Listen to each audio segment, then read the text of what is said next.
मसीह यीशु के अजीम नाम में आप सबको की सलामती चाहता हूं। आज की बाइबल स्टडी गाइड में हम रैंडम बात करेंगे, ओपनली बात करेंगे। बेटे का अख्तियार, जब यीशु मसीह अपनी खिदमत में थे तो उन्होंने बहुत से लोगों को जिंदा किया, बहुत से लोगों को शिफा बख्शी, बहुत से लोगों के साथ यीशु मसीह मिंगल हुए। क्या आज के दौर में यीशु मसीह के लोग इस तरह के काम कर सकते हैं?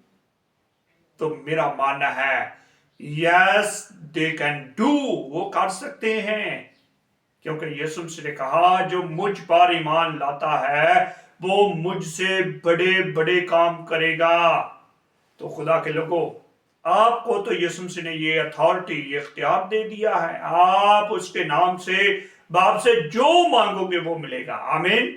इसलिए आज सुबह इस बात को देख लीजिए कि जितने लोग यीशु मसीह का कलाम सुनते और उस पर अमल करते हैं वो हमेशा की जिंदगी के वारिस होंगे। इसलिए आप लोग इस बात से ताज्जुब ना करें, जितने लोग कब्रों में हैं और वो ईमानदार हैं वो भी जी उठेंगे और इसका इस्तकबाल करेंगे।